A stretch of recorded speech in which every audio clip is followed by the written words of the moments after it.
طيب أنا عندي استفسار ليه علاقة بإمتى نختار الlevel of tokens وإن هو هل أنا هامشي بالalias والّا أنا قد إيه component specific أنا محتاجة، لإن أنا مرّيت بالموضوع ده دخلت في نُص project وalready كان في screens معمولة والدنيا تمام، بس ما فيش design system خالص، يعني هُم بدأوا على الله كده.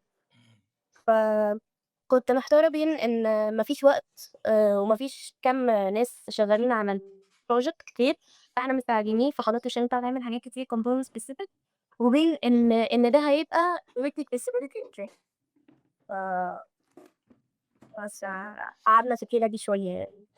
ده سؤال جميل جدًا. فأنت يعني كنت عايزة أعرف الexperience بتاعتك من الexperience بتاعتك إيه لو أنت محطوط في نفس الموقف الdecision بتاعك هيبقى إيه على طول؟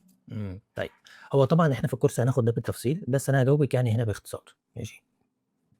الموضوع له علاقة بأكتر من جزء، هل اللي إحنا بنبنيه ده from scratch خالص، والّا هل أصلًا عندنا شبه design system موجود ككود؟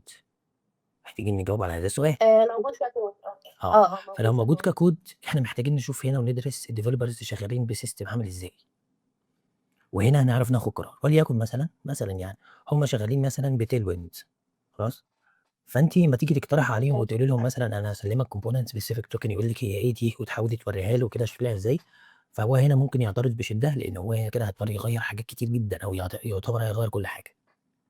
فمحتاجين إحنا هنا كفريق نتعاون ونحط strategy ممكن تكون الstrategy دي ليها مرحلتين، المرحلة الأولانية short term مثلًا إن إحنا بس نتكونايز السيستم، يبقى في one source of truth حاجة بتسync ما بين فيجما والكود، ففي الحالة دي إحنا ممكن نعمل 2 levels بس ونمشي على السيستم اللي الdevelopers ماشيين عليه.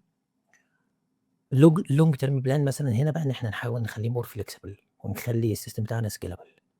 في فرق تانية بتقول لك لأ أنا ما عنديش مشكلة في الوقت وما عنديش مشكلة إن أنا أعيد بناء حاجات كتير حتى في الكود، وبناءً عليه ما فيش مشكلة إن إحنا نبدأ من الأول بcomponent specific tokens. ده أول جزء.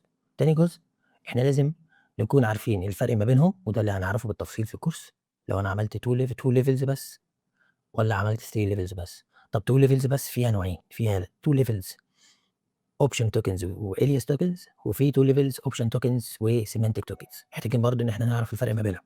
لمّا نعرف الفرق ما بينهم ساعتها برضه هنعرف ناخد قرار إحنا كفريق designers وdevelopers هنمشي في أنهي اتجاه، لإن كل واحدة فيهم هيبقى ليها مميزات وعيوب. خدت بالكم؟